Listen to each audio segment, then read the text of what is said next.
Махаббаттың анықтамасы. Құрметті мұсылман бауырым, махаббат жай ғана сөз немесе құштарлық емес. Махаббат бұйырылғанды орындап, тыйымдардан сақтану. Сол себепті махаббат парыз және сүннет деп бөлінеді. Парыз махаббат. Бұл махаббаттың түрі адамды мойнына міндеттелген амалдарды іске асыруға және күнә аталудан тыйылуға, Алланың тағдырына разы болуға жетелейді. Бұл тұста кім міндеттелген амалын тастау арқылы немесе арам етілген әрекетті жасау арқылы күнәлі іс қылса, демек, ол адамның махаббатында кемшілік бар. Ол күнәлі іс арқылы нәпсі қалауын алға шығарып, Алладан пана тілеуден ғапыл қалғандығын білдіреді. Сүннет махаббат. Бұл адамды қосымша нәпіл құлшылықтар жасауға, күмәнді әрекеттерден сақтануға жетелейді.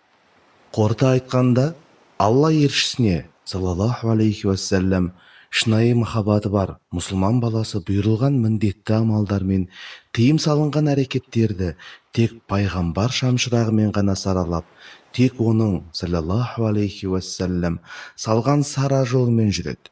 Оның, саллаллаху алейхи уассалам, заңдастырған нәрсесіне разы болады. Оның, саллаллаху алейхи уассалам, мінез құлқын өз бойына сіңіруге әрекет қылады. Мұсылман баласы Алла елшісінің, саллаллаху алейхи уассалам, шығарған шешімнен өзіне қыспақ көрмейді. Осы әрекеттерді орындауға бар ынта жігерін жұмсаған мұсылман баласы иманның ләззатын сезбей қоймайды.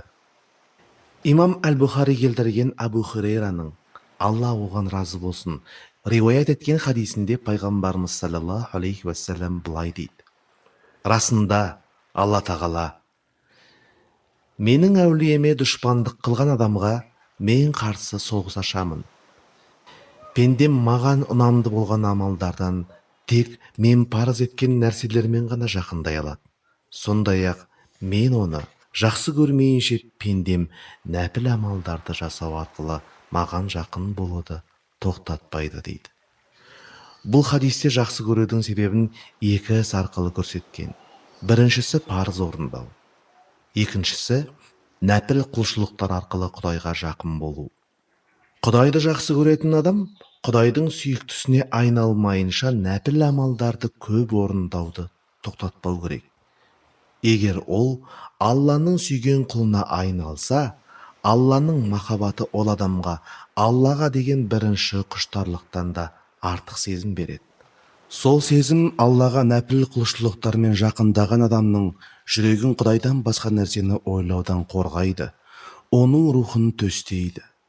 Сөйтіп, ол адамның Алланы еске алуы және оған деген құштарлығы оның биік мысалы жүрек тізгінін иеменденіп, рухын басқарады.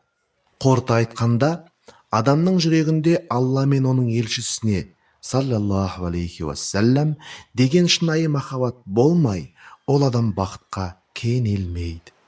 Ғашықтардың өмірі сүйіктісін көрген кездегі жүректің орнығуымен, жандарының тыныштық табуымен, сүйіктісінің жақындығын сезінумен, жақсы көруді бағалаумен өмір емес пе?